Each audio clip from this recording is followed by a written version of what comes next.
Non, mais il a fallu que Michael Carrick ñëw pour ñu gis l'ADN du football de Manchester United. Je suis sûr que bu ñu doon comparer match Michael Carrick yi ak yu Sir Alex Ferguson yi c'est pratiquement la même chose. Presque benn même ba ci Fergie time bi sax.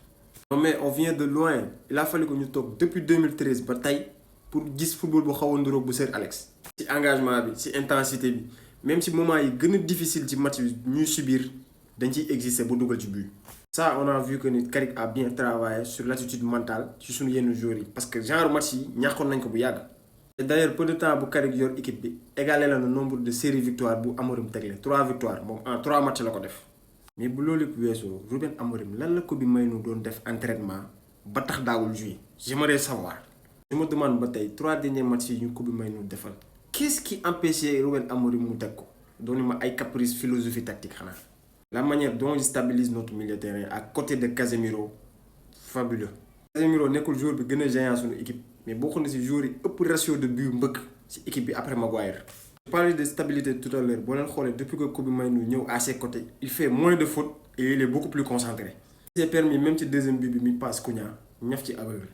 Il y a beaucoup de gestes techniques bu ko joueur di réaliser ci biir terrain c'est parce que il a l'enthousiasme tactique maanaam kenn figé wu ko ne ko fii ngay passe wala lii ngay def. Match de Bruno Fernandes, même s'il n'est pas extraordinaire, il reste quand même exceptionnel avec 2 passes décisives. Actuellement, il n'y a pas un meilleur milieu de terrain que lui. Gagne le 11 passes décisives. Sur ses gestes techniques, la créativité, j'ai entre les lignes. Dites-moi qui est meilleur dans ce domaine que lui. Fente bu mu def ci 3e but bi c'est ce qu'on dugal rek boo amul niveau dëgg doo ko def. yéen ñi bëgg seetaan seeni match wala seeni série sur vos appareils téléphone télé ordinateur mën ngeen am abonnement IPTV à très bas prix bu yomb sax. Vite fait mën ngeen ma envoyer message ñu gérer leen ko. fecc Cunha bi nu mu xoromoo fan yii yëpp moom lay reetaan mais que dire de ses performances. Ça fait 3 matchs clés décisifs ñaari mu jógee ci banc bi tey il nous sort une performance boo xam ni c'est digne d'un Brésilien. match yu mu ñuy joué su Fletcher ak Amorim c'était très moyen kenn xamul lu mu doon football mais là il se gère. tey su ma doon joxe sama homme du match personnellement Amad Diallo laa koy jox. mais Amad tey dafa terroriser Robinson toog ci xef yi. il a fallu que Calvin Bassey dugg. pour mën a récupérer bolu Amad ci côté boobu. Tellement percutant vif le fait que mu doon jouer piston sous Amorim dimbali nañu lu bëri parce que léegi dafa dem ba tàmm repli défensif. Je pense que Amorim a fait les bases de cette équipe mais mentalité bi Carrick indi a fait la différence. Mbeumo aussi a fait son match mais le sortie de balle de Fulham gis naa ne ñoo ko xaw a sonal parce que da doon presser tout le temps je pense que physiquement après gën na ko wàññi dans sa projection. mais ñun ñu doon critiquer Diogo Dalot ñëpp premier ci man nañ dajaloo dem baalu ji ko àq. lu ma leen waxoon rek Dalot changé na fréquentation am na ko koy yedd fan yi. Les performances sont rassurantes. Il y a un moment donné ñu dégagé benn balle il était seul derrière mais contrôle bi mu def dama yuux.